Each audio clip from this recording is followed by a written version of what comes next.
Assalamualaikum warahmatullahi wabarakatuh. Selamat datang di channel Kang Slamet. Kali ini Kang Slamet akan membawakan kisah yang berjudul Bekas Rumah Sakit. Cerita ini ditulis oleh Mbah Ngesot. Dan sebelum kita masuk ke ceritanya, buat kalian yang belum subscribe channel ini, tekan tombol subscribe-nya terlebih dahulu dan tekan tombol notifikasinya agar kalian tidak ketinggalan cerita seram lainnya dari Kang Slamet. Gak usah berlama-lama lagi, langsung saja kita masuk ke ceritanya. Bekas Rumah Sakit. Si pengurang dan saya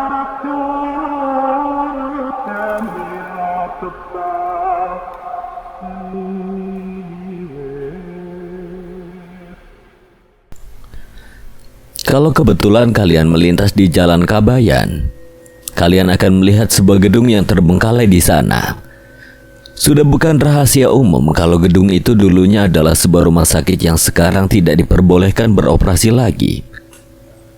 Temboknya sangat usang, bahkan sebagian sudah mengelupas semennya. Kaca jendelanya buram dan berdebu. Di bagian depan terlihat jelas ada dua jendela yang bingkainya copot. Menurut cerita warga sekitar, setiap malam Jumat sering terlihat seorang wanita berpakaian medis berdiri di jendela itu sambil menatap jalanan yang legam. Di bagian gerbangnya ada banyak coretan menggunakan cat pilok yang tidak senonoh.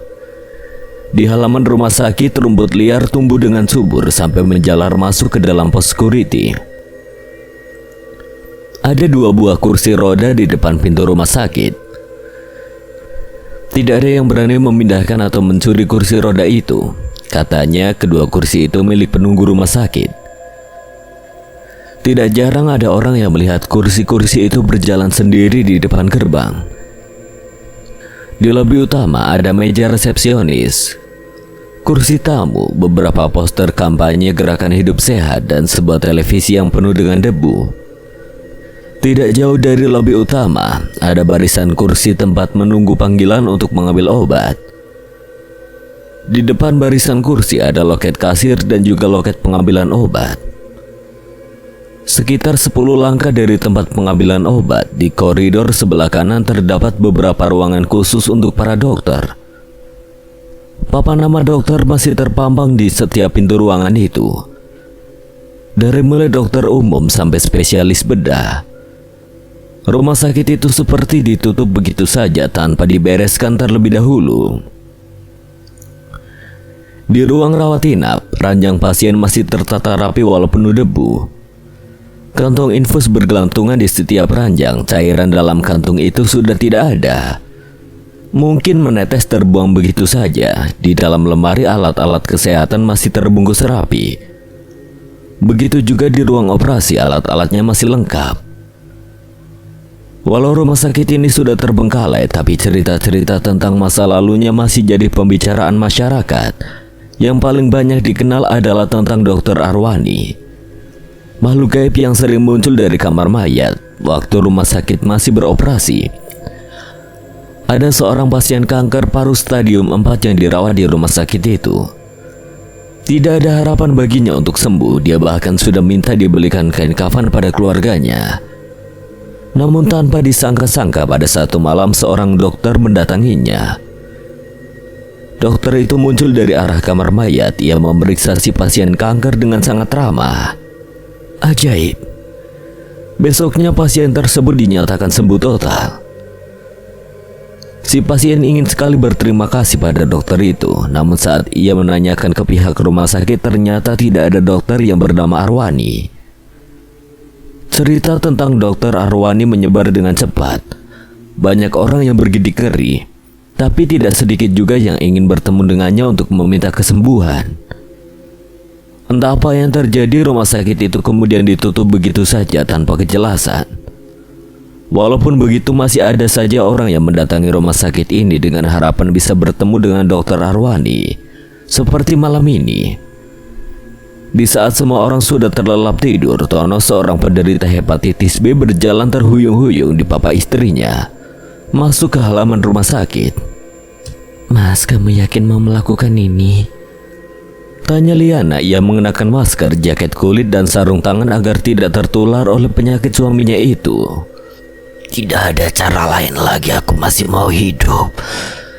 Wajah Tono pucat, keringat dingin membasahi dahinya. Mereka masuk ke dalam rumah sakit melalui pintu utama yang tidak pernah dikunci lalu mencari ruang rawat inap. Tidak butuh waktu lama mereka berhasil menemukan ruangan itu. Liana membersihkan debu yang memenuhi permukaan ranjang pasien. Ia lalu membantu suaminya agar bisa berbaring di atas ranjang. Kayaknya rumah sakit ini sudah lama terbengkalai ya. Liana mengerahkan cahaya senter ke sembarang arah untuk memeriksa sekelilingnya. Banyak sarang laba-laba menjuntai di sudut ruangan. Langit-langitnya sebagian sudah bolong. Iya, karena angker nggak ada yang berani ke sini. Mas, gimana cara kita memanggil dokter Arwani? Kata orang sih nanti dia datang sendiri dari arah kamar mayat. Oh, begitu ya. Sayangnya sampai larut malam dokter Arwani tidak juga muncul. Liana tertidur di tepi ranjang suaminya. Sementara Tono masih terjaga. Ia yakin dokter gaib itu pasti akan datang mengobati penyakitnya. Dokter Arwani. Dokter, tolong aku, dok. Ia mengarahkan senter keluar jendela yang memanggil-manggil dokter Arwani berharap dokter itu muncul. Tidak lama kemudian terdengar suara langkah sepatu mendekat. Wajah Tono menyeringai bahagia. Ia buru-buru membangunkan istrinya. Langkah itu semakin mendekat, tapi yang terdengar bukan hanya satu orang, seperti suara langkah segerombolan orang. Langkah mereka tergesa, segerombolan orang berpakaian medis berdiri di mulut pintu, wajah mereka pucat. Tono tidak tahu siapa di antara mereka yang bernama Dokter Arwani. Ada yang dapat saya bantu? Tanpa Tono dan Liana sadari, Dokter Arwani berdiri di belakang mereka. Tolong sembuhkan saya, dok. Dokter Arwani pun tersenyum. Penyakitmu sudah parah, mari ikut saya, kamu harus dirawat di ruangan khusus. Baik, dok. Tono perlahan turun dari ranjangnya dibantu oleh istrinya. Dokter Arwani menuntun mereka masuk ke kamar mayat. Gerombolan orang berpakaian medis mengikuti dari belakang. Mereka juga ikut masuk ke kamar mayat. Setelah semuanya masuk, pintu seketika tertutup sendiri dengan sangat keras seperti dibanting. Masih di malam yang sama, Udin, seorang YouTuber ekspedisi horor, diam-diam masuk ke halaman rumah sakit melalui gerbang belakang. Ia mengenakan kaos hitam, celana levis selutut, dan sendal jepit. Kameranya ia arahkan ke gedung itu. Sesuai permintaan kalian, guys, malam ini aku bakal menelusuri gedung bekas rumah sakit yang katanya angker. Ikuti terus perjalananku ya. Udin menyorotkan cahaya senternya ke sebuah pintu rumah sakit. Ternyata pintu itu terkunci. Lihat, guys, pintunya terkunci gimana ya? Hei, jangan khawatir, guys, aku udah bawa linggis kok.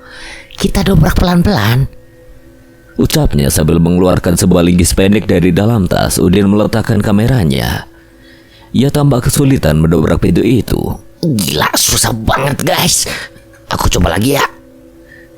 Dengan susah payah, akhirnya dia bisa mendobrak pintu itu.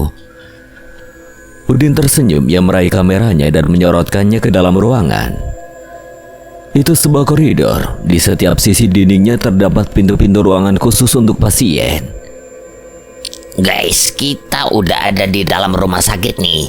Dan lihat, keren banget, guys. Aku udah gak sabar pengen nelusurin setiap ruangannya. Tuh, lihat, banyak sarang laba-laba. Lantainya juga kotor banget. Pasti udah lama banget gak ada orang yang kesini. Ia semakin masuk ke dalam rumah sakit, melewati koridor dan berbelok ke arah kanan. Tiba-tiba ia menemukan sesuatu yang menarik untuk dibahas. Guys, kalian lihat, ada jejak kaki. Ikut yuk. Sumpah guys, aku mulai tegang ini. Ini aneh banget. Kenapa ada jejak kaki yang mengarah ke ruangan ini ya? Kalian lihat, ini ruang rawat inap, guys. Ia perlahan membuka pintu itu lalu menyorotkan cahaya kameranya ke segala arah. Tidak ada siapa-siapa di sana.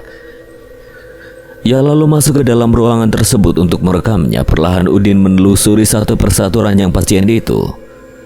Semakin ia berjalan ke sudut ruangan, semakin terdengar suara aneh. Guys, Kalian denger gak? Ada suara cewek nangis.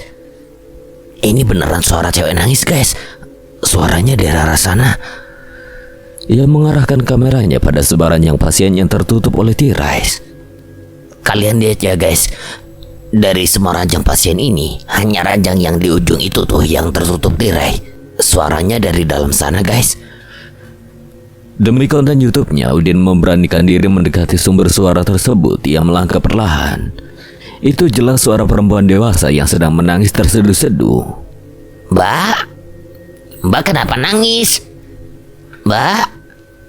Udin berhenti tepat di depan ranjang yang ditutupi tirai putih. Perlahan ia membuka tirainya dan benar saja, ada seorang perempuan di sana. Wanita itu duduk di atas ranjang pasien yang penuh dengan debu. Perempuan itu terlihat masih muda, mungkin umurnya sekitar 20 tahun. Mbak kok di sini? Udin menghela nafas lega. Ia senang ternyata yang ia jumpai memang manusia. Kalung saya, Mas. Kalung Mbak kenapa?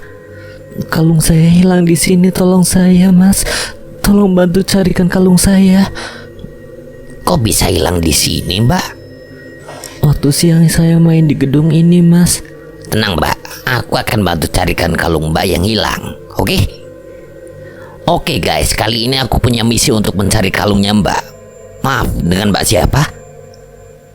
Gila. Oke.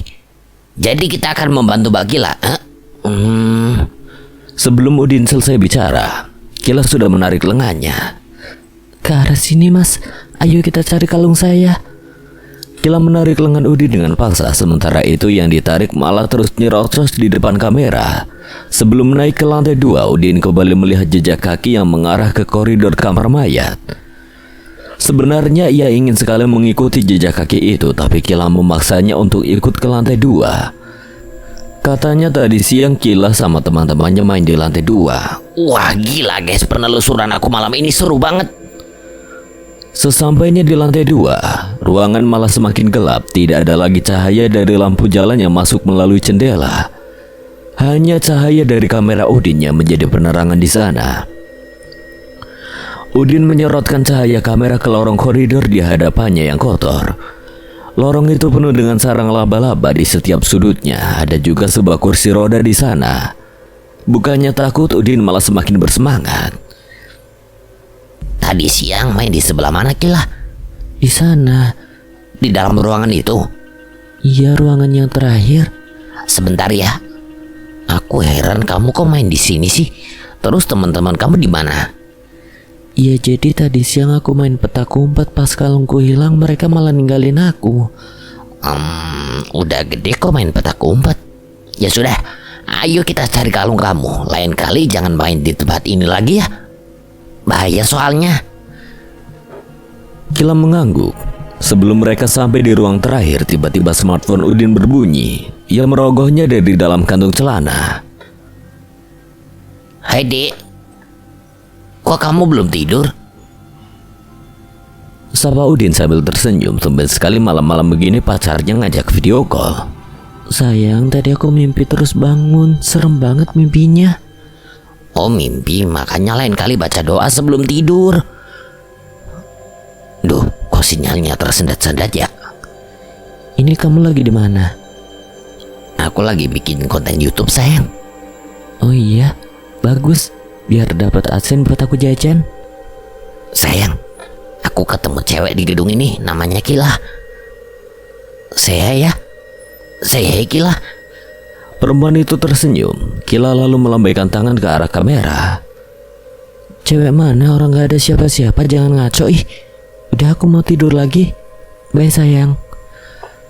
Pacar Udin menutup telepon. Udin kemudian memasukkan kembali smartphone-nya ke dalam kantung celana. Udin tahu pasti pacarnya itu sedang menakut-nakutinya. Bukannya takut, Udin malah semakin tertantang untuk melakukan penelusuran ini. Ayo. Siap. Gila membuka pintu ruangan. Ketika mereka masuk ke dalam, Udin langsung terkagum-kagum. Itu adalah ruang operasi. Ada sebuah mesin anestesi di sudut ruangan. Walaupun mesin itu penuh debu, tapi tampaknya masih berfungsi. Tidak jauh dari mesin tersebut ada tempat tidur operasi yang masih lengkap dengan lampunya. Wow, lihat guys, ruang operasi. Gila, keren banget nih.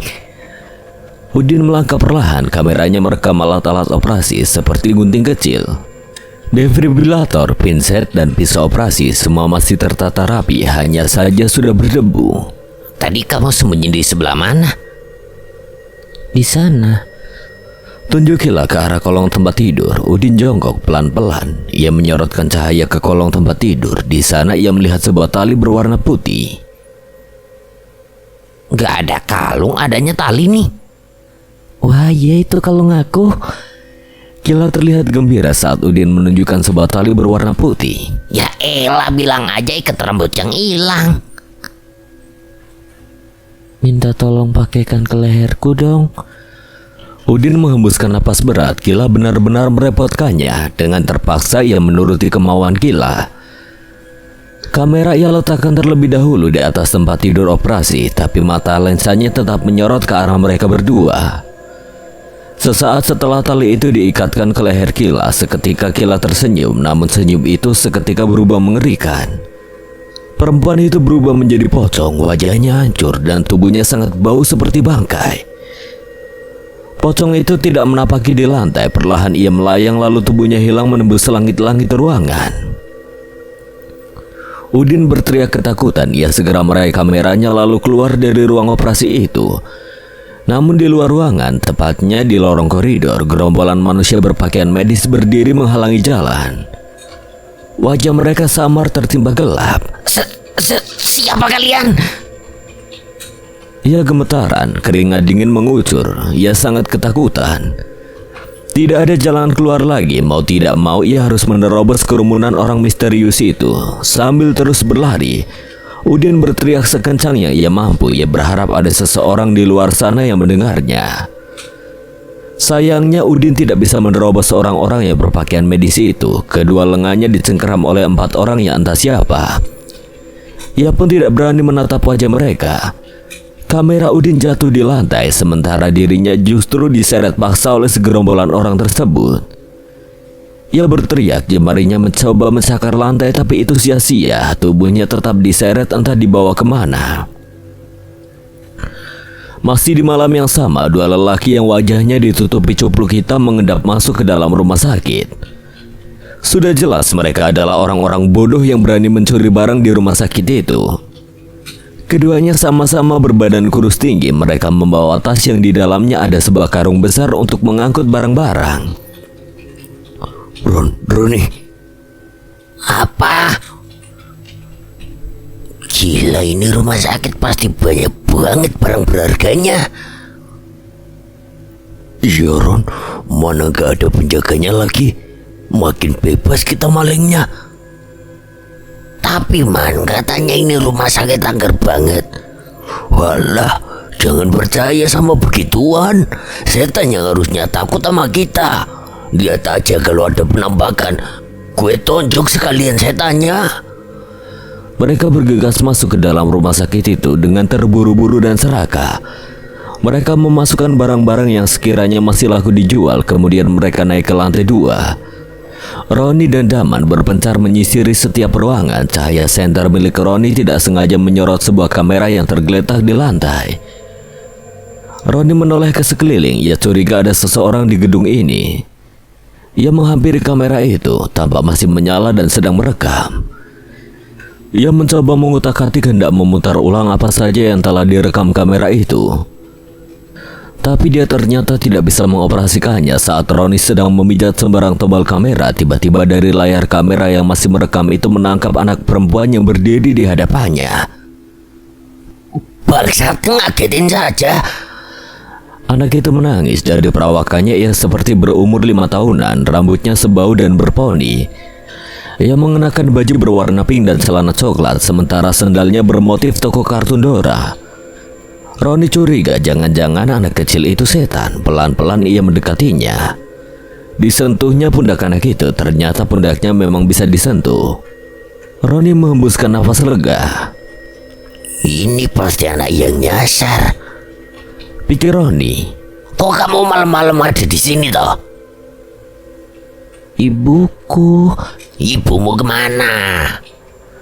Anak kecil itu tidak menjawab, ia hanya mengulang kata ibuku berkali-kali. Itu membuat Roni bingung harus berbuat apa.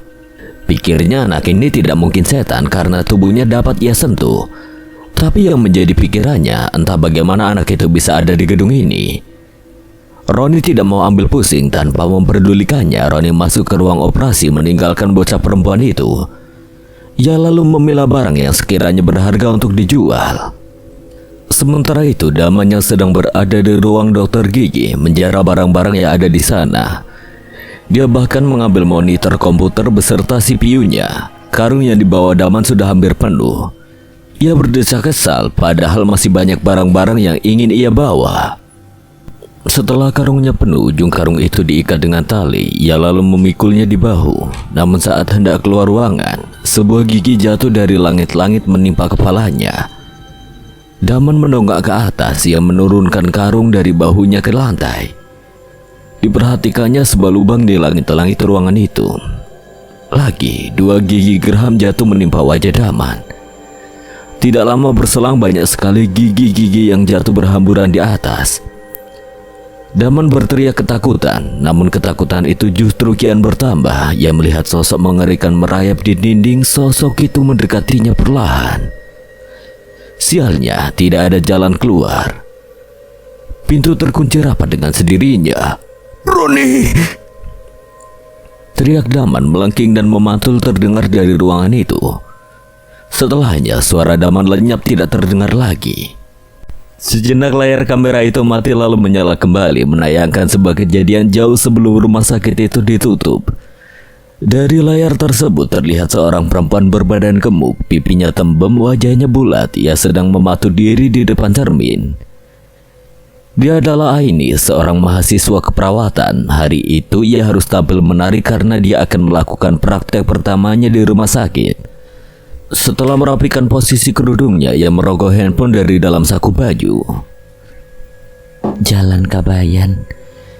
Ia membaca pelan alamat rumah sakit yang menjadi tempat prakteknya. Oh iya, di dekat rumah sakit Budi Bakti. Ia mengangguk setelah ingat alamat rumah sakit itu. Sebelum pergi, ia menyemprotkan parfum beraroma lembut ke tubuhnya. Aini sangat bersemangat lantaran ia akan praktek di sebuah rumah sakit yang sama dengan Angga, pacarnya. Mereka sudah 1 tahun berpacaran. Dari luar rumah terdengar suara klakson motor. Aini tahu itu pasti motornya Angga. Buru-buru ia meraih tas gendongnya lalu teriak pamit tanpa menyalami ibunya yang masih sibuk mencuci piring di dapur. "Aini, jangan lupa makan siangnya di bawah." "Iya Bu, udah." Gerbang berderit saat Aini membukanya. Angga tersenyum ramah kepada Aini. "Silakan Nyonya." "Terima kasih." Tidak sampai 1 jam mereka tiba di rumah sakit. Di sana mereka disambut resepsionis yang tersenyum ramah. Angga menyerahkan sebuah map yang berisi surat tugas. Resepsionis itu kemudian menelpon seseorang. Tidak lama berselang, Aini dan Angga dibawa berkeliling oleh 2 perawat senior di rumah sakit itu. Mereka memperkenalkan setiap ruangannya nantinya akan menjadi tempat mereka bekerja. Setelah itu mereka dipisahkan. Angga bertugas di ruang instalasi gawat darurat, sedangkan Aini berjaga di ruang dokter umum. Hari pertama bertugas, semua berjalan dengan baik. Tepat jam 5 sore, Aini keluar dari ruang dokter umum. Tugasnya sudah selesai, tapi Angga masih sibuk melayani pasien. Terpaksa Aini harus menunggunya terlebih dahulu. Ia duduk di kursi panjang dekat ruangan yang tampaknya sudah lama tidak digunakan. Sudah hampir setengah jam ia menunggu Angga, tapi pacarnya itu tidak kunjung muncul. Koridor tempat Aini menunggu Angga semakin sepi. Untuk menghilangkan rasa bosan, ia bermain game, namun tiba-tiba seorang lelaki tua berbadan kurus dan rambut penuh uban duduk di samping Aini. Jelas Aini terkejut. Ia mengelus dada sambil menoleh ke arah lelaki itu. Tatapan lelaki itu lurus ke depan dan kosong. Ia mengenakan kaos hitam polos dan celana panjang berwarna abu-abu. Aini terheran-heran. Ada apa dengan lelaki tua itu? Apakah dia gila? Pikir Aini. Kakek baik-baik aja? Lelaki tua itu tidak menjawab. Tatapannya lurus dan kosong. Kemudian seorang dokter muncul dari ruang dekat Aini duduk.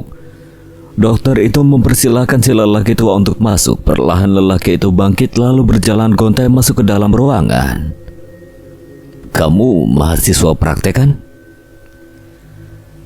Aini mengangguk. "Kenalkan, aku Dokter Arwani. Bantu aku dulu yuk." "Tapi sebentar aja kok." Dengan berat hati Aini mengiyakan. Setelah 10 menit akhirnya ia selesai membantu Dokter Arwani. Aini hanya mengecek tensi darah dan berat badan si pasien. Dokter Arwani tersenyum padanya dan mengucapkan terima kasih. "Kamu pintar ya." "Terima kasih dok. Apa saya boleh pulang sekarang?" Silakan." Aini keluar dari ruangan itu lalu duduk kembali di kursi panjang. Selang beberapa menit muncullah Angga dari kejauhan. Ia melambaikan tangan sambil tersenyum pada Aini. "Ya ampun, lama banget. Maaf, tadi malah suruh ngehandle pasien lagi. Saking lamanya nunggu kamu, aku tadi sampai disuruh ngelayanin pasien lagi." "Hah? Serius?" "Iya, sama Dokter Arwani. Nih di ruangan ini." Betapa terkejutnya Aini saat melihat pintu ruangan itu dipaku rapat. Pada bagian pintunya ada tulisan dilarang masuk. Aini berjalan perlahan mendekati jendelanya. Ada celah tirai yang sedikit terbuka. Ia mengintip dari celah tersebut. Tidak tampak seperti saat Aini masuk. Ruangan itu seketika seperti gudang. Banyak sarang laba-laba menjuntai dan barang-barang bekas yang bertumpukan di dalam. Aini masih bingung dengan apa yang ia alami kemarin malam. Ia jelas-jelas bertemu dan membantu Dokter Arwani menangani pasien, tapi kenapa tiba-tiba ruangan itu berubah menjadi gudang kosong? Ia lalu menceritakan kejadian itu pada ibunya. "Namanya dokter siapa tadi kamu bilang?" "Dokter Arwani, Bu." Bu Hani terdiam sejenak. "Kenapa, Bu?" "Gak apa-apa, kamu bisa minta dipindahkan tempat prakteknya." "Kayaknya udah gak bisa, Bu. Emangnya Ibu kenal sama Dokter Arwani?" "Iya, Ibu kenal." "Dia siapa, Bu?" "Setan jahat, Nak. Dulu temen Ibu juga pernah diganggu Dokter Arwani. Ibu gak tahu kalau kamu praktik di rumah sakit itu." "Terus bagaimana, Bu?" "Jangan khawatir." Bu Hani beranjak dari kamar anaknya. Ia mengambil sebuah jimat dari dalam lemari. Jimat itu dibungkus dengan plastik transparan. Di dalam plastik terdapat secari kertas yang dilipat hingga berbentuk segi empat. "Mana dompet kamu?" Bu Hani menyodorkan lengannya. Aini mengeluarkan dompetnya dari dalam tas lalu menyerahkannya pada Bu Hani. "Nah, ini Ibu selipkan jimat ampuh di dompet kamu. Ingat, jangan sampai jimat ini hilang ya." Aini mengangguk saja tanpa bertanya macam-macam. Sementara itu di rumah sakit, Angga sedang duduk sambil memeriksa kembali lembaran data pengunjung IGD. Di ruangan itu ada 2 orang yang sedang menjalani rawat inap. Keduanya terkena demam berdarah. Catatan trombosit mereka memprihatinkan sehingga harus dirawat. Di samping Angga ada Dokter Diong yang sedang sibuk menulis resep obat untuk pasien. Di rumah sakit itu memang kalau malam tidak ada dokter umum yang berjaga, jadinya tiap pasien yang berobat tengah malam dirujuk langsung ke dokter yang berjaga di IGD. Tidak lama berselang, pintu IGD ditabrak paksa hingga menimbulkan bunyi berdebam. 2 orang lelaki menggotong seorang wanita yang sedang kritis. Mereka berdua panik dan langsung membaringkan wanita itu di atas ranjang pasien. "Korban tabrakan, Dok. Tolong segera dibantu." Umur wanita yang sedang kritis berkisar 20 tahunan, masih terlihat sangat muda. "Pendarahan parah, Dok," kata Angga. Ini baru pertama kalinya ia menangani pasien yang kritis. Belum sempat dilakukan tindakan apapun, wanita itu menghembuskan napas terakhir. Tubuhnya tidak kuat menahan pendarahan yang sangat parah. "Dia sudah meninggal. Apa bapak-bapak ini keluarganya?" "Bukan, Dok. Jadi tadi wanita ini ikut balap liar dan sebelum sampai di garis finish, dia mengalami kecelakaan tunggal, Dok." Lalu kalian siapanya? Kami penonton, Dok. Di sana tadi nggak ada yang mau bawa wanita ini ke rumah sakit, pada takut mereka. Kalian tahu siapa wanita ini? Mereka lagi-lagi menggelengkan kepala. Apakah kalian menemukan KTP wanita ini?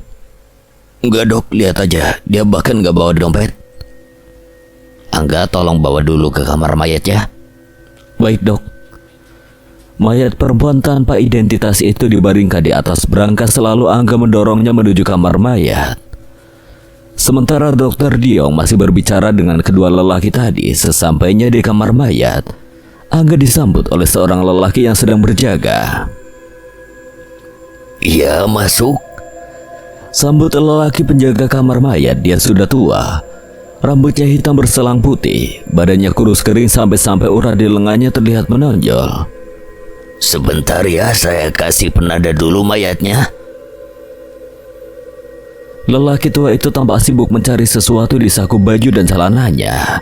Waduh, kunci lemarinya hilang. Di mana ya? Serius, Pak? Iya, kayaknya ketinggalan di toilet. Kamu nunggu di sini dulu ya. Saya mau ambil kunci dulu. Oke, Pak, jangan lama-lama ya. Akhirnya Angga ditinggal sendirian di dalam kamar mayat itu.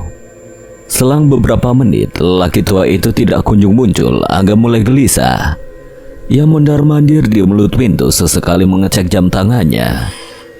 Ia harus segera ke IGD lagi. Tanpa Angga duga, terdengar suara seorang wanita menyapanya. Ia menoleh ke belakang. Betapa terkejutnya Angga saat melihat mayat wanita itu duduk sambil tersenyum padanya. Kedua mata wanita itu masih terpejam. Angga berteriak ketakutan, lalu lari sekuat tenaga menuju ruang IGD. Dengan terengah-engah ia menjelaskan apa yang barusan dilihatnya pada Dokter Diong. Jelas saja Dokter Diong terkejut mendengar penjelasan Angga. Mereka lalu bergegas menuju kamar mayat. Setibanya di sana, mayat wanita itu sudah terbaring kembali di atas berangkar dan tentunya tidak bernyawa. Kamu mengada-ngada aja. Ada apa ya, Dok? Sumpah, Dok, tadi aku lihat wanita itu hidup lagi. Kayaknya kamu kebanyakan nonton film horor deh. Hah? Hidup lagi? Kamunya aja kali yang penakut. Ya sudah, ayo kerja lagi. Angga masih berdiri di mulut pintu sambil menatap mayat wanita. Ia merasa ada yang tidak beres dengan rumah sakit ini. Lewat tengah malam, Angga pergi keluar rumah sakit untuk beristirahat. Kebetulan tepat di depan rumah sakit ada pedagang nasi goreng.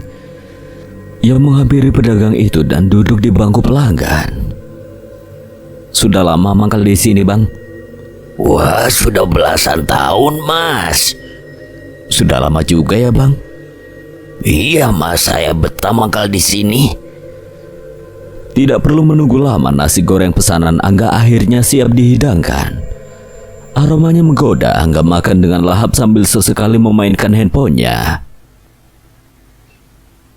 Bang, nasi gorengnya 1. Baik, Mbak. Angga terlalu fokus dengan makanan dan handphonenya. Ia tidak sempat menoleh pada wanita itu. Pedas nggak, Mbak? Enggak, Bang, saya nggak suka pedas. Tidak sengaja Angga menoleh ke arah wanita itu dan ia terkejut karena ternyata yang sedang memesan nasi goreng adalah pasiennya yang baru saja meninggal akibat kecelakaan.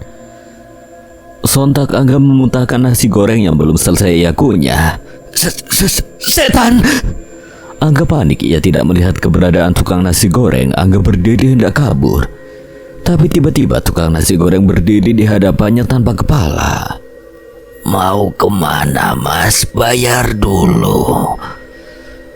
Tukang nasi goreng itu menodongkan tangan kanannya meminta bayaran. Angga jatuh pingsan melihat kejadian menyeramkan itu.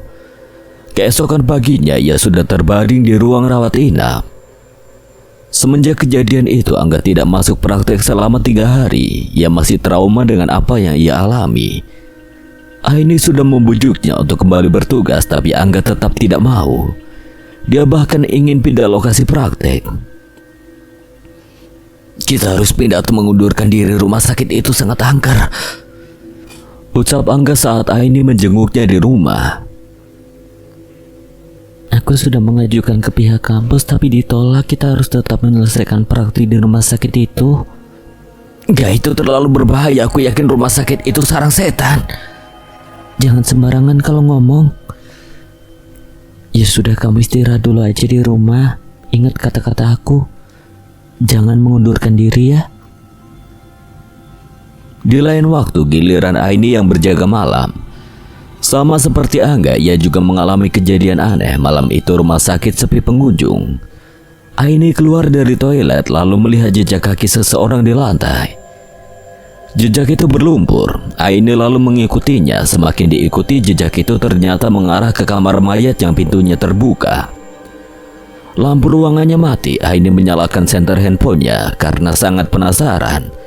Ia pun masuk ke dalam kamar mayat sambil memanggil Pak Lukman si penjaga. Pak Lukman, Pak. Namun di sana tidak ada siapa-siapa. Ia terus mengikuti jejak yang mengarah ke pojok kanan ruangan. Dan di sana Aini menemukan sebuah lubang berbentuk segi empat. Lubang itu cukup dalam. Tapi Aini dapat melihat ke dasarnya dengan bantuan senter handphone. Mungkin lagi ada perbaikan. Namun saat Aini akan keluar dari kamar mayat, terdengar suara tangisan seseorang dari dalam lubang tadi. Aini tidak jadi beranjak dari sana. Ia perlahan melongokkan kepala ke dalam lubang tersebut lalu mengarahkan cahaya senternya kembali. Di dalam lubang, Aini melihat seorang wanita berpakaian putih dengan rambut tergerai sebahu sedang menangisi bayi yang dibungkus kain kafan. Tolong anak saya. Wanita itu mendongak menatap Aini dari dalam lubang sambil menangis. Ibu kok bisa ada di sini? Anak saya, Mbak, tolong anak saya. Anak ibu kenapa? Mati. Aini terkejut mendengar jawaban wanita itu. Ia menutup mulutnya dengan telapak tangan. Ia seolah hampir tidak bisa berkata-kata. Sebentar, saya panggilkan seseorang dulu buat bantu ibu keluar dari lubang ini ya. Ragu-ragu Aini melangkah hendak keluar dari ruangan itu. Namun tiba-tiba lengan wanita yang berada di dalam lubang tersebut menjulur panjang. Tangan itu menggenggam pergelangan kaki Aini. Sontak saja Aini menjerit meminta tolong. Ia tersungkur ke lantai lalu ditarik dengan sangat kuat ke dalam lubang. Ia menangis sambil meminta tolong. Anehnya tidak ada satupun yang datang untuk menolongnya. Bahkan si penjaga kamar mayat tidak kunjung muncul. Entah kemana lelaki tua itu. Ikutlah dengan kami. Aini masih bisa bertahan, namun entah berapa lama lagi dia mampu berpegangan. Keringat membasahi wajahnya, berkali-kali lengannya meringsut ke depan mencoba untuk keluar dari lubang. Aini melongok ke dasar lubang. Ia semakin berteriak ketakutan saat melihat ada puluhan orang yang menjejali lubang tersebut. Mereka semua menatap Aini dengan tatapan dingin serta menyeramkan. Aini rasanya sudah tidak sanggup lagi bertahan saat cengkeramannya lepas. Beberapa detik kemudian tangan yang satunya ikut lagi lepas sebelum Aini jatuh ke dalam lubang. Seseorang menggenggam tangan kanannya. Itu adalah Dokter Arwani. Ia tersenyum kepada Aini. Tenang nak. Perlahan Dokter Arwani mengeluarkannya dari dalam lubang. Baju Aini basah oleh keringat. Ia tidak mengucapkan terima kasih kepada Dokter Arwani, melainkan langsung pergi begitu saja sambil menangis ketakutan. Saat sedang berlari di lorong koridor, ia bertemu dengan Pak Lukman, si penjaga kamar mayat. Pak, di kamar mayat. Kenapa? Ada setan, Pak. Bapak jangan ke sana dulu. Setan di mana? Kamar mayat, Pak. Di kamar mayat. Tenang, Mbak. Di rumah sakit ini nggak ada setan kok. Tanpa memperdulikan penjelasan Pak Lukman, Aini lari begitu saja. Ia hendak memberitahu para petugas di rumah sakit. Di perjalanan, Aini kembali berpapasan dengan seseorang. Kali ini dengan seorang security. Pak Ruslan, tolong Pak, ada setan di kamar mayat. Pak Ruslan tidak terlihat kaget atau panik. Ia malah santai saja. Jangan heran Mbak, di rumah sakit ini memang banyak setannya. Yang penting Mbak harus hati-hati ya. yang sopan dan gak bicara macem-macem. Bapak ini gimana sih malah nakut-nakutin? Aini meninggalkan Pak Ruslan dan berlari ke ruang IGD. Ada pasien yang sedang berobat. Kali ini Aini sebisa mungkin tidak membuat kepanikan. Ia mengatur nafasnya lalu membantu dokter untuk menangani pasien. Setelah pasien itu pulang, barulah Aini menceritakan apa yang dialaminya kepada dokter. Dengan didampingi para perawat lainnya, mereka mendatangi kamar mayat. Anehnya lubang itu menghilang, tidak ada apa-apa di kamar mayat itu. Di lain waktu, sebelum petunjuk tentang teka-teki yang dialami Aini mulai menemukan titik terang, saat sedang membersihkan kamar ibunya secara tidak sengaja, Aini menemukan sebuah buku catatan di kolong tempat tidur. Perlahan Aini membukanya, itu semacam buku diari. Aini kenal gaya tulisan itu, jelas sekali kalau itu tulisan ibunya sendiri. Ia membaca halaman awal diari tersebut. Dear Diary, sudah 4 hari aku melihat orang gila itu mondar-mandir di depan rumahku. Aku takut kalau dia berbuat macam-macam. Beberapa kali sudah kuusir, tapi dia selalu datang lagi. Aini. Belum selesai Aini baca, ibunya datang lalu merebut paksa buku catatan itu. Jangan sembarangan baca buku ibu, gak sopan. Ibu Aini marah. Ia lalu membakar buku catatan itu dan memarahi Aini habis-habisan. Beberapa kali Aini minta maaf, tidak pernah Aini melihat ibunya semarah itu. Aini heran kenapa ibunya terlihat panik seperti itu. Kalau memang hanya sekedar catatan harian biasa, seharusnya tidak perlu sampai marah besar seperti itu. Dulu arwahnya adalah seorang dokter di Rumah Sakit Jalan Kabayan. Dia terkenal sebagai seorang dokter yang sangat ramah. Ia menikahi gadis cantik yang juga seorang dokter, namanya Arini. Setelah menikah, Arwani membeli rumah yang lokasinya tidak jauh dari tempat kerjanya. Tidak lama kemudian, mereka dikaruniai seorang anak perempuan. Pada awalnya semua berjalan baik-baik saja, hingga pada suatu malam tragedi memilukan itu terjadi. Malam itu hujan turun dengan deras. Arini sedang memasak nasi goreng di dapur, sedangkan Arwani belum pulang dari pekerjaannya.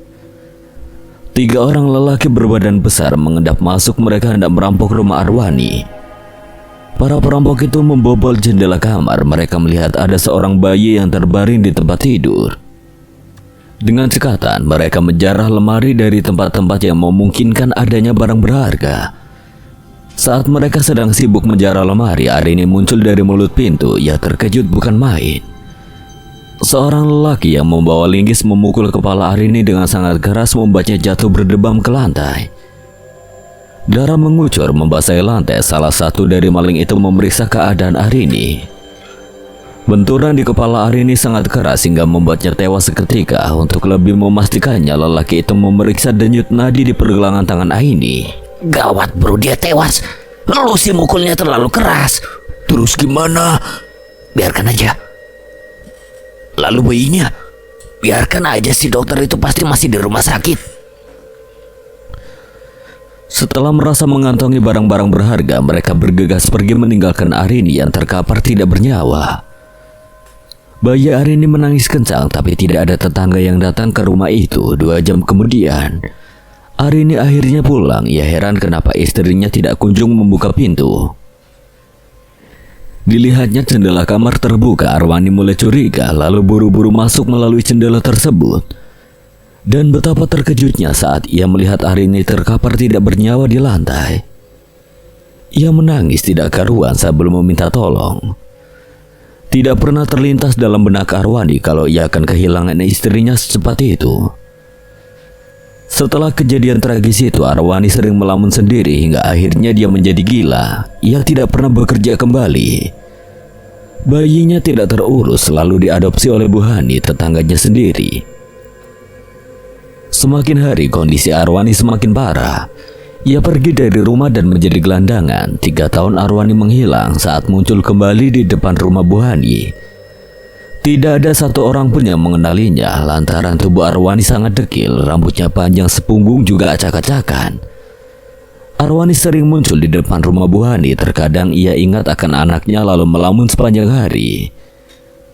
Warga mengusir orang gila itu karena dianggap meresahkan. Pergi dari komplek itu, Arwani sering terlihat di depan rumah sakit tempatnya dulu bekerja. Seketika ia juga teringat kembali masa lalunya saat bekerja di rumah sakit itu. Selama berhari-hari Arwani tidur di emperan belakang rumah sakit. Petugas keamanan sudah mengusirnya, tapi ia malah datang kembali ke rumah sakit itu. Karena bebal dan tidak mau pergi dari sana satu malam saat Arwani sedang tidur. Dua orang security mengencengi wajahnya. Mereka tertawa terbahak-bahak melihat Arwani bangun sambil menampakkan wajah ketakutan. Mereka menendangi tubuh Arwani dengan sangat keras, tapi kali ini Arwani tidak mau beranjak dari duduknya sama sekali.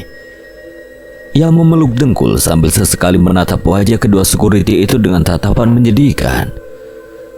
Karena jengkel, mereka berdua menarik paksa lengan Arwani, memaksanya untuk bangun. Arwani melegut dan berontak. Ia tidak mau pergi dari tempat itu. Akhirnya salah satu dari mereka menendang punggung Arwani. Ia tersungkur dengan sangat keras. Kepalanya membentur batu. Arwani tewas. Ibu tahu kalau di kamar mayat ada lubang. Saat jam istirahat, Aini sengaja menghampiri Bu Ruslah, petugas kebersihan di rumah sakit. Mereka duduk di bawah pohon. Saat itu Aini sedang shift pagi. Iya mbak, ada memangnya kenapa ya? Itu lubang apa bu? Walah, mbak belum tahu. Mbak Aini harus tahu ya. Setiap gedung itu pasti ada penghuninya. Aini mengernyitkan dahi. Ia masih belum paham arah pembicaraan Bu Ruslah. Penghuni bagaimana maksudnya bu? Bu Ruslah meletakkan sapu lidi. Kali ini ia terlihat serius, bersiap menerangkan sesuatu kepada Aini. Nih, kita di dunia ini gak hidup sendirian. Selain manusia ada juga jin dan roh jahat yang selalu berkeliaran. Mereka tak kasat mata, siapa tahu sekarang makhluk itu ada di samping Mbak Aini. Atau bisa jadi malah lagi berkelayutan di pundakmu mbak. Bu Ruslah, jangan bikin takut dong. Penakut juga ya. Terus gimana? Tadi terusin ceritanya. Kalau di kampung saya mbak, setiap gedung baru itu wajib diruat. Diruat? Iya, diadakan selamatan biar jin dan roh jahat pergi. Nah, kalau di kota ya gedung sebesar apapun sangat jarang ada acara selamatan. Jadi pasti banyak setannya. Hubungannya sama lubang di kamar mayat itu apa bu? Itu lubang setan. Saya sudah lama kerja di sini mbak, jadi saya tahu seluk-beluk rumah sakit ini. Dulu saat rumah sakit ini pertama kali diresmikan, tiba-tiba muncul lubang itu di kamar mayat. Pihak rumah sakit heran kenapa tiba-tiba ada lubang di sana. Aini terlihat serius. Ia berusaha menyimak penjelasan Bu Ruslah dengan benar-benar. Terus bu, sudah berkali-kali lubang itu ditimbun dan lantainya dibetulkan. Tapi keesokan harinya lubang itu menganga kembali seperti ada yang menggalinya. Aini mengecek jam tangannya. Masih ada waktu untuk menyimak Bu Ruslah. Nah, pihak rumah sakit akhirnya membayar dukun agar lubang itu bisa ditimbun. Anehnya tidak ada satupun dukun yang bisa menimbun lubang itu. Setiap kali ditimbun pasti besoknya muncul lagi. Kenapa lubang itu bisa ada di rumah sakit ini ya bu? Sudah saya bilang kalau lubang itu sarang setan. Ya jelas lubang itu memang bukan lubang sembarangan. Jangan sesekali kamu masuk ke dalam lubang itu. Hampir bu. Jadi kamu pernah hampir masuk ke dalam lubang itu. Untung kamu masih bisa selamat. Kalau seandainya kamu masuk ke dalam lubang itu, wah, jangan harap bisa kembali lagi. Katanya kamu bakalan dijadikan stok makanan untuk para makhluk halus di rumah sakit ini. Gila, stok makanan. Setannya kayak beruang kutub ya. Jangan bercanda, ini serius mbak. Iya bu, terusin ceritanya. Intinya jangan macam-macam di rumah sakit ini, banyak setannya. Bu Ruslah memasang wajah menakutkan. Oh iya, kenal dokter Arwani? Wah jelas kenal. Dulu dia dokter di sini, orangnya baik banget. Tapi kenapa bu? Dia udah jadi salah satu setan penghuni rumah sakit ini. Dia mati kenapa? Wah, katanya sih dibunuh. Dibunuh siapa? Wah, kalau itu saya nggak tahu. Oke deh Bu, saya masuk kerja lagi ya. Nanti kalau ada waktu lagi kita ngobrol. Aini bangkit dari duduk. Ia meninggalkan Bu Rusla. Mbak, iya Bu. Ingat jangan macam-macam nanti kualat. Aini mengangguk ragu. Ia lalu melanjutkan langkahnya. Sore hari Pak Lukman si penjaga kamar mayat sedang sibuk menerangkan prosedur bekerja pada Mamat, seorang karyawan baru. Minggu kemarin salah satu rekan kerja Pak Lukman mengundurkan diri. Alasannya sederhana, dia tidak kuat diganggu oleh setan di kamar mayat itu. Tenaga penjaga kamar mayat semakin berkurang. Untuk itu Pak Lukman meminta pihak rumah sakit agar merekrut karyawan baru. Mamat ini umurnya masih muda, baru 23 tahun. Dia memperhatikan penjelasan Pak Lukman dengan serius. Selang beberapa menit seorang mayat korban pembunuhan masuk ke dalam ruangan. Pak Lukman tersenyum lantaran ia bisa mencontohkan tata cara bekerja di kamar mayat pada Mamat secara langsung. Nanti malam kamu yang berjaga di sini ya. Ingat harus sesuai prosedur. Siapa? Saya harap kamu betah kerja di sini. Intinya jangan penakut, kalau ada apa-apa cuekin saja. Beres Pak. Mamat tahu menjadi penjaga kamar mayat bukanlah pekerjaan yang mudah. Pasti ada saja gangguan makhluk gaib yang akan ia alami. Tapi Mamat bukanlah pribadi yang penakut. Dia malah suka dengan pekerjaan yang menantang seperti ini. Malamnya ia berjaga seorang diri. Belum ada mayat lagi yang datang. Semua mayat sudah dimasukkan ke dalam kulkas. Mamat bersantai di meja kerjanya sambil main game di HP-nya. Tidak lama kemudian ia ingin buang air kecil. Sialan. Mamat berdecak kesal lantaran malas beranjak dari tempat duduknya. Toilet di kamar mayat itu sedang rusak, jadi dia harus menggunakan toilet gedung seberang yang jaraknya cukup jauh. Dengan malas ia berdiri dari duduknya, tapi sesaat sebelum pergi, dia melihat sesuatu yang aneh di lantai. Sebuah triplek berbentuk segi empat tergeletak di lantai. Tampak mencurigakan, Mamat mengangkat triplek itu lalu menemukan sebuah lubang misterius. Lubang apa nih? Mamat menyalakan senter HP-nya, mengarahkannya ke dalam lubang. Bodo amat lah. Mendingan gue kencing di sini aja. Udah kebelet banget. Ia mengencingi lubang misterius itu tanpa tahu kalau itu adalah sarang setan. Setelah puas kencing, tubuhnya bergedi-geli lalu menutup kembali lubang itu dengan triplek. Malam itu tidak ada apapun yang terjadi pada Mamat. Semua berjalan baik-baik saja hingga jam tugasnya selesai. Tapi tunggu dulu. Setelah Mamat kencing ke dalam lubang, besoknya ia tidak terlihat bekerja lagi. Kabarnya Mamat sakit parah, penyakitnya aneh, mungkin tidak pernah dialami oleh manusia di belahan dunia manapun. Bayangkan saja kelamin Mamat bengkak sebesar buah semangka. Semua orang yakin kalau Mamat ini pasti diguna-guna atau bisa jadi kualat. 2 hari kemudian ia tewas dengan mengenaskan. Kelaminnya pecah, darah bercampur nanah membanjiri tempat tidurnya. Tidak sampai di situ, akibat perbuatan Mamat semua makhluk halus di rumah sakit itu marah besar. Banyak petugas rumah sakit yang kesurupan. Pasien satu persatu mati secara tiba-tiba. Kita harus segera pergi dari rumah sakit ini. Enggak, kita harus selesaikan tugas ini. Ada yang gak beres sama rumah sakit ini. Banyak kematian yang gak wajar. Aku harus cari tahu. Saat jam istirahat, mereka berdua duduk di kursi panjang di depan ruang rawat inap. Kebetulan malam itu Angga dan Aini sedang shift malam. Sayang, dengerin aku. Kita ini cuma mahasiswa yang lagi tugas praktek, jadi jangan sesekali ambil resiko buat ngelakuin hal yang bukan tugas kita. Bagiku ini bukan hanya sekedar tugas kuliah, tapi ini juga tentang nyawa manusia. Angga menyerah. Ia menghembuskan napas berat lalu tertunduk. Kamu jangan khawatir, kita pasti baik-baik aja kok.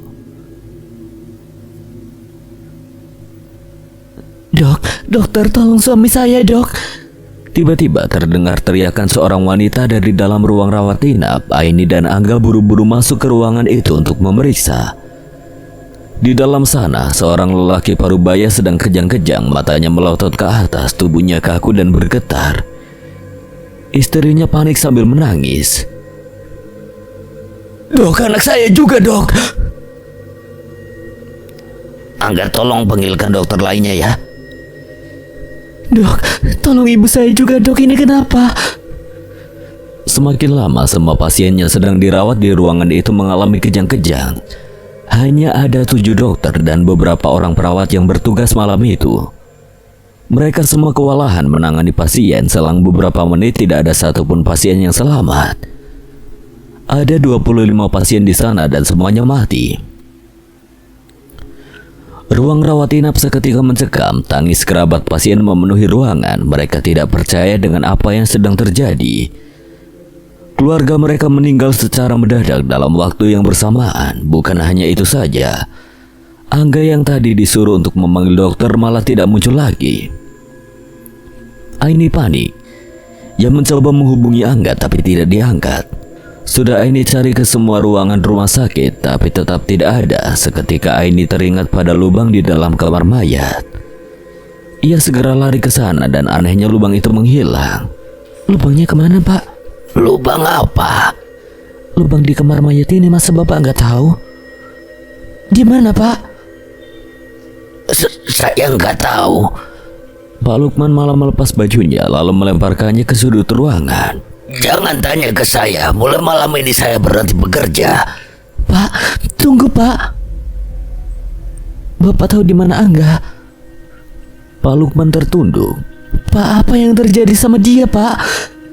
Tanpa menjawab pertanyaan Aini, Pak Lukman mengibaskan genggaman wanita itu dan lari ketakutan. Tidak seperti biasanya Pak Lukman yang terkenal pemberani sekarang malah seperti anak kecil yang ketakutan. Entah apa yang dilihat Pak Lukman dan kenapa lubang itu hilang. Aini tidak menyelesaikan pekerjaannya, ia langsung bergegas pulang menuju rumah Angga. Tengah malam ia menggedor pintu rumah pacarnya dan menjelaskan apa yang sedang terjadi. Kamu tenang dulu, jangan panik, siapa tahu Angga pergi sama temannya. Gak mungkin pak, soalnya dia lagi kerja sama aku. Ya pak, lebih baik kita lapor polisi aja. Malam itu juga mereka melapor ke polisi. 2 minggu kemudian Aini mendapatkan kabar kalau rumah sakit tempatnya praktek ditutup secara mendadak lantaran semakin banyak pasien yang mati mendadak. Sementara itu polisi belum juga menemukan Angga. Aini semakin yakin kalau Angga diculik oleh setan di rumah sakit itu. Tapi kenapa harus Angga? Apa yang sudah ia perbuat? Aini tahu siapa yang bisa menjawab pertanyaan itu. Dia adalah Pak Lukman. Aini curiga karena dia terlihat ketakutan saat Aini menanyakan keberadaan Angga. Pak Lukman pasti tahu persis apa yang terjadi. Setelah mencari tahu alamat rumahnya melalui rekan kerja Pak Lukman, Aini langsung berangkat ke sana. Ternyata Pak Lukman tinggal di sebuah kontrakan sempit di kawasan kumuh. Aini tidak ke sana seorang diri. Ia membawa 2 orang teman lelakinya dengan maksud untuk mengancam Pak Lukman agar mau menceritakan apa yang dilihatnya malam itu. Tunggu dulu pak. Baru saja Pak Lukman membuka pintu, ia langsung menutupnya kembali karena melihat Aini di luar. 2 orang teman Aini menendang pintu kontrakan Pak Lukman. Apa-apaan ini? Pak, kami bisa lapor polisi kalau bapak tidak mau jujur. Jujur apa lagi?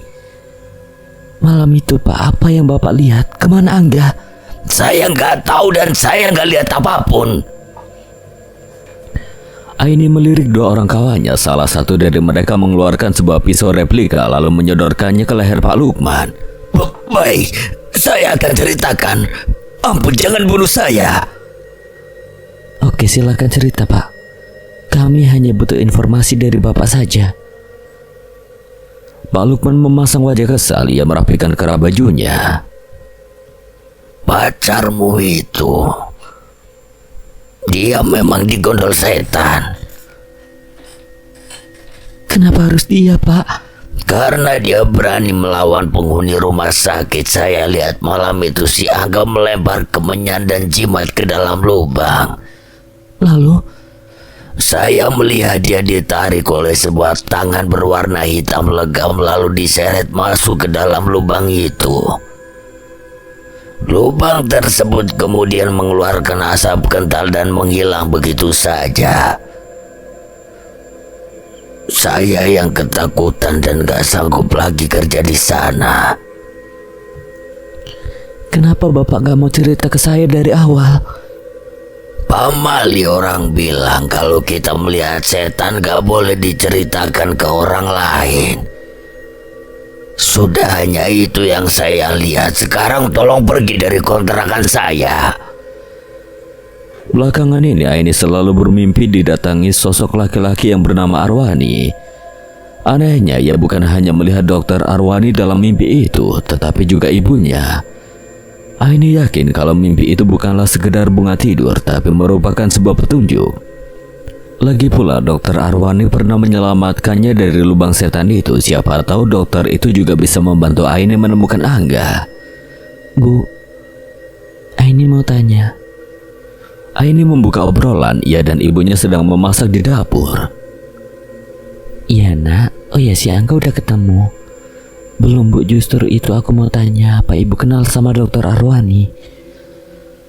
Bu Hani yang dari tadi sibuk memotong bawang merah tiba-tiba berhenti. Ia menghembuskan nafas berat seperti ingin mengatakan sesuatu. Pisau yang ia pegang diletakkan di atas meja. Ia lalu menyentuh pundak Aini dan menatapnya. Mungkin ini saatnya kamu tahu yang sebenarnya. Bu Hani menceritakan semuanya tentang ibu dan ayah kandungnya Aini. Selama ini yang Aini tahu ayahnya sudah meninggal dari sejak ia kecil. Awalnya Aini tidak percaya kalau dokter Arwani adalah ayah kandungnya. Akan tetapi Bu Hani menunjukkan sebuah berkas yang tidak lain adalah kartu keluarga milik dokter Arwani.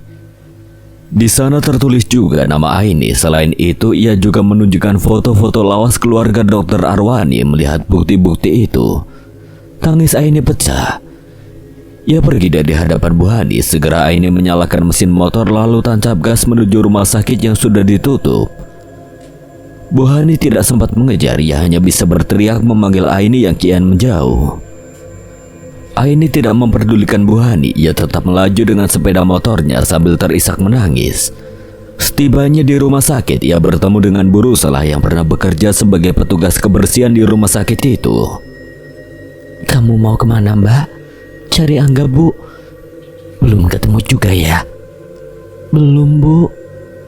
Bu Ruslah tertunduk. Ia seperti sedang mempertimbangkan sesuatu. Begini mungkin saya bisa bantu.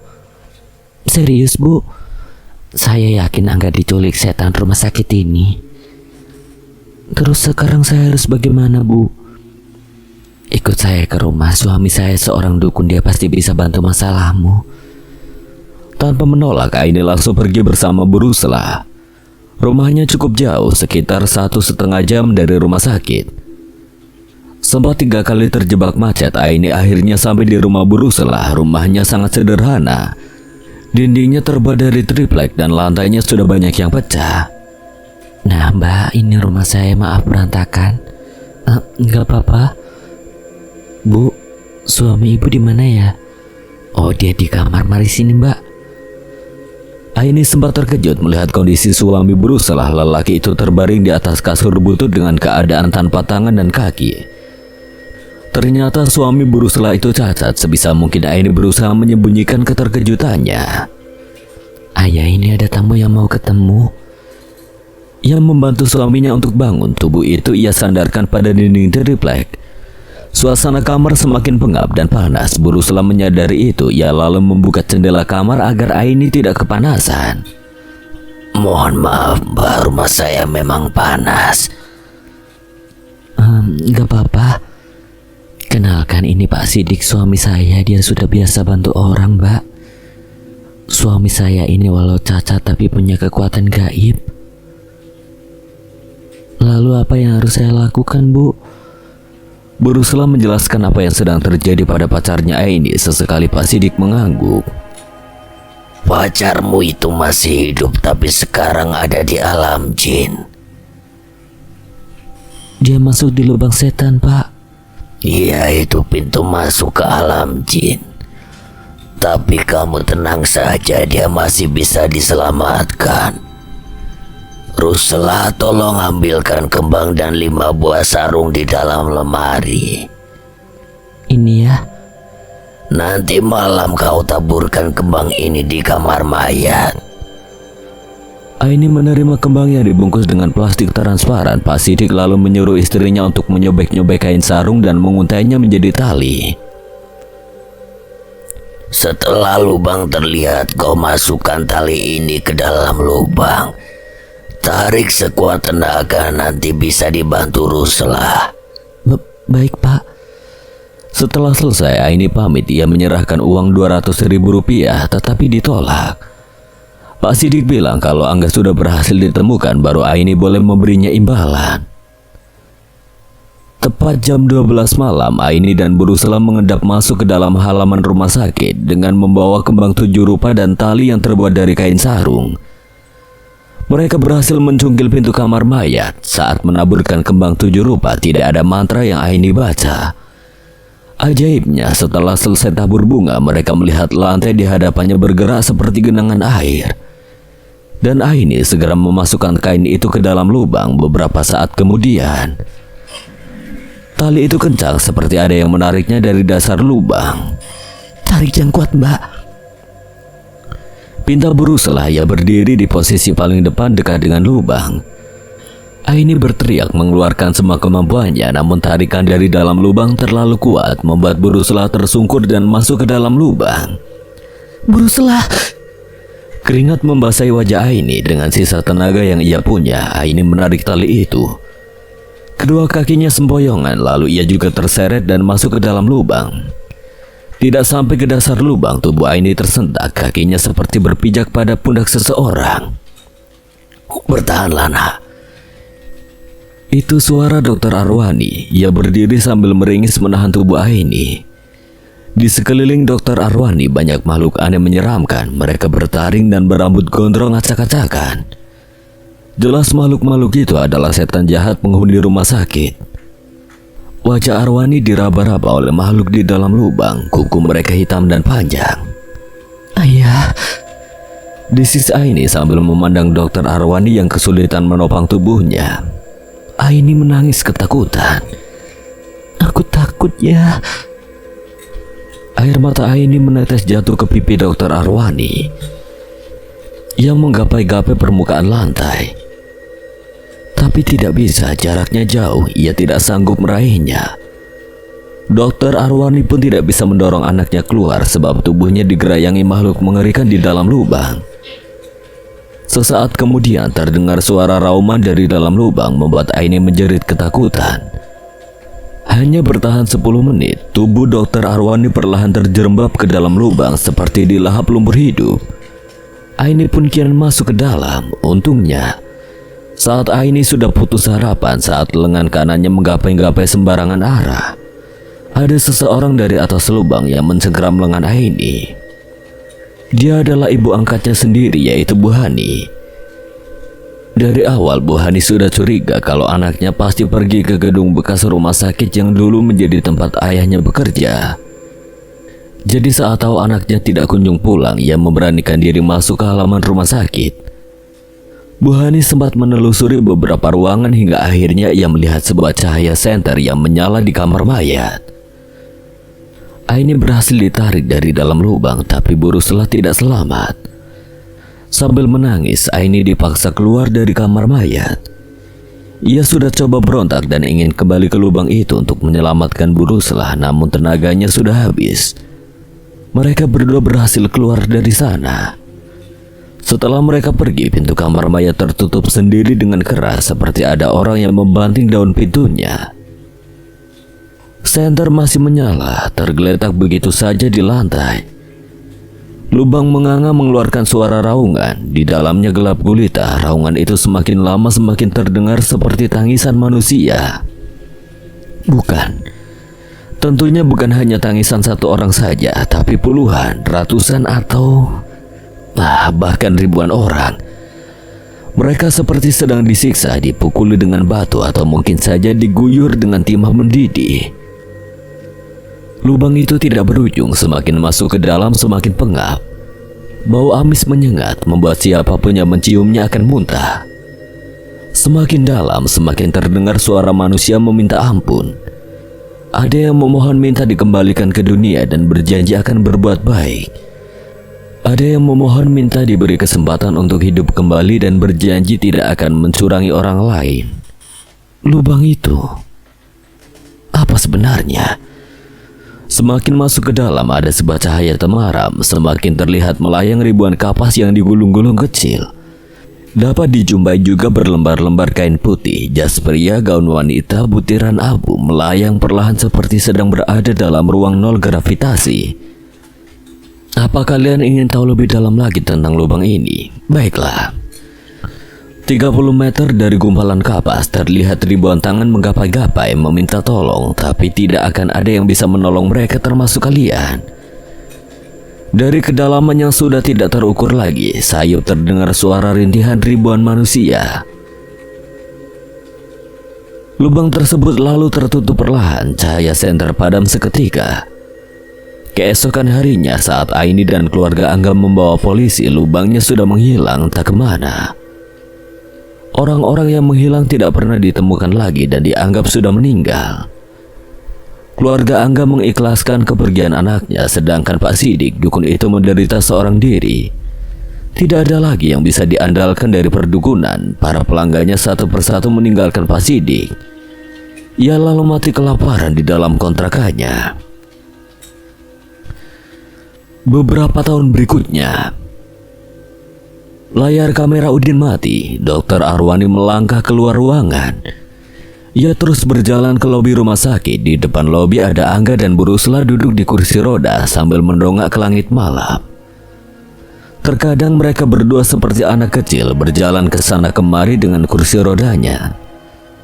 Tidak jarang sampai ada manusia yang memergoki dua kursi roda yang berjalan sendiri. Dr. Arwani menoleh ke arah kamar mayat. Ada suara teriakan dari sana. Tidak ada yang bisa ia perbuat di rumah sakit itu.